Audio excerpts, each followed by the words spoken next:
So hello guys, आज हम जो बात करने वाले हैं वो प्राचीन भारतीय इतिहास के स्रोत के बारे में बात करने वाले हैं, जो मुख्यतः दो प्रकार से होते हैं। वो कौन कौन से होते हैं? पुरातात्विक और साहित्यिक। पुरातात्विक में आपके अभिलेख हैं, स्मारक हैं, सिक्के हैं, भवन हैं इत्यादि आते हैं। और वहीं आपके साहित्यिक में दो प्रकार से आते हैं, एक भारतीय साहित्य आता है और एक विदेशी साहित्य आता है।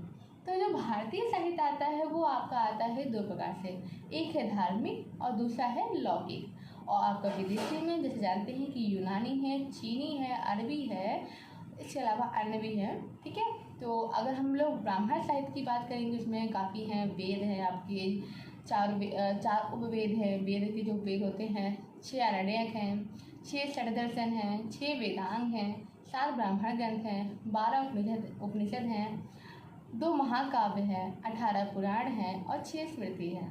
आप लोग को वेद के बारे में पता है तो ऋग्वेद, यजुर्वेद, सामवेद और अथर्ववेद एक क्रम में बात हो रही है।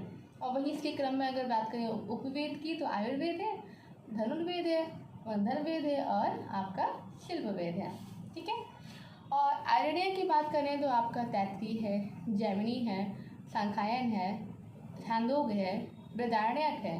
ठीक है, और वहीं षड दर्शन की बात करें तो आपके सांख्य है, योग है, न्याय है, वैशेषिक है, पूर्व मीमांसा और उत्तर मीमांसा है। वहीं वेदांत की बात करें तो 6 आपके होते हैं, जो शिक्षा, कल्प, व्याकरण, निरुक्त, छंद और आपके ज्योतिष। एंड आपके 7 ब्राह्मण ग्रंथ की बात करें तो ऐत्रेय, कौशिकी, गोपद, तैत्तिरीय, जैविक और इसके अलावा आपका शतपथ है और जैमिनी है। वहीं उपनिषद की बात करें, इसमें से 2 उपनिषद बहुत महत्वपूर्ण होते हैं। वो आपके एक है बृहदारण्यक उपनिषद, जिसमें आपको बताया गया, जिसमें सबसे बड़ा उपनिषद आपका बृहदारण्यक है और वहीं मांडुक्य जो है सबसे छोटा उपनिषद है। ठीक है, इसके अलावा आपका कंठ है, इस आपका प्रश्न है, केन है, मुंडक है, ऐत्रेय है, तैत्तिरीय है, ऐसे बहुत से उपनिषद है। मैंने 12 के बाद नाम गिनाए हैं। ठीक है, 2 महाकाव्य आप सब जानते ही हैं कि रामायण और महाभारत है।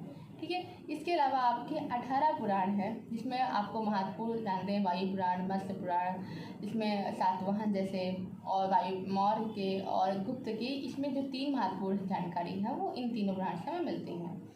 इसके अलावा 6 स्मृतियाँ हैं। सबसे प्राचीन स्मृति आपकी मनुस्मृति है, अच्छे से पता है। मनुस्मृति आपकी हो गई, याज्ञवल्क्य स्मृति है, नारद स्मृति है, पराशर स्मृति है, बृहस्पति स्मृति है और कात्यायन स्मृति है। और इसके अलावा अगर हम महत्वपूर्ण और भी बात करें तो आपके पुराण जो होते हैं उन पुराणों में भी बहुत से जितने भी वंश हैं उनकी जानकारी